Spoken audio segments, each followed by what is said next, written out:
I visited 17 Asian cities in the course of the second quarter of 2012, and it's noticeable that some trends are consistent between markets and others are very different.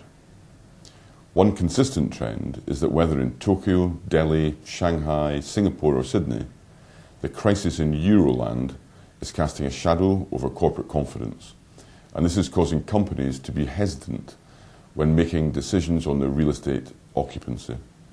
For the first half of this year, office leasing volumes in the region are down about 30% compared to the same time last year. Decisions to move or expand are being delayed, usually by a nervous head office somewhere in the Western world. Despite this relative slowdown, our leasing teams at Jones Lang LaSalle in Asia Pacific closed more transactions in Q2 2012 than we did in Q2 2011, and helped landlords and tenants to transact over 13.5 million square feet. Interestingly, the tenants came from all over the world. One example is the Barangaroo development in Sydney, Australia, which is a great development to be working on. It combines CBD access with beautiful parklands and water. We've helped secure pre-commitments from major corporate occupiers for over 120,000 square metres, which represents over 70% of the commercial floor space in the first two towers to be constructed. The international nature of leasing was reflected in a recent mandate in India, where we leased space to a leading Chinese multinational telecoms company. The project achieved a smooth completion due to the relationships with us in both of these countries. Another common thread across Asia Pacific is that all businesses are looking to use their office space as efficiently as possible to keep costs under control and yet to provide an attractive working environment to employees. To help in this, we have launched a new service called Strategic Workplace Solutions, which looks to advise companies on how best to use their existing or new space. This complements our other occupier services like integrated facilities management and lease administration. In the quarter, these teams have been extremely busy advising a very diverse range of companies, including Future Group, Infosys, ExxonMobil, Morgan Stanley, P&G, Tata Power, CICC, Shell, and many others. Even though the office sector is a bit quieter, the retail leasing market is still quite buoyant in most parts of the region. It is particularly strong in Greater China, driven largely by the growth of foreign retailers.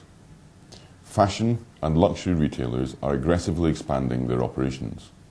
Our Hong Kong team successfully housed the Hong Kong flagship store for Longchamp on Canton Road.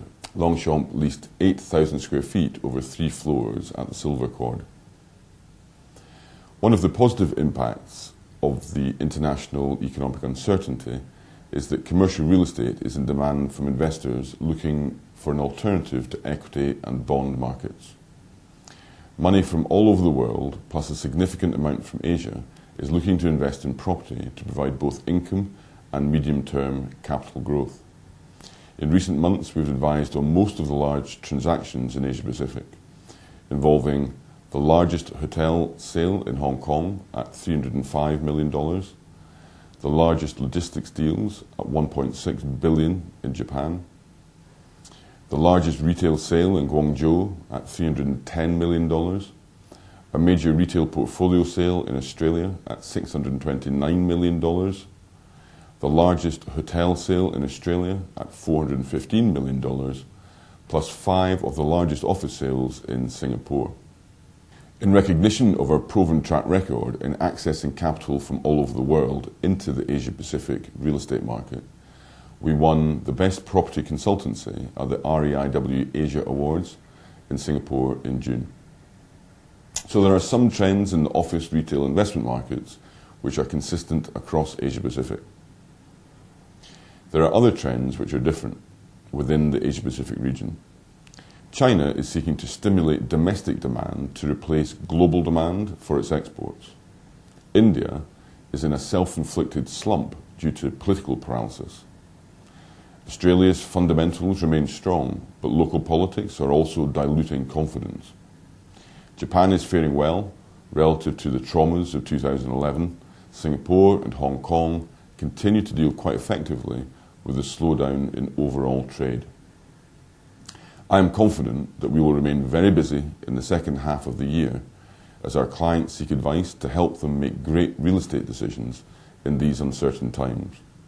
As usual, our blend of detailed local market knowledge and access to global markets and international best practice will help our clients to succeed.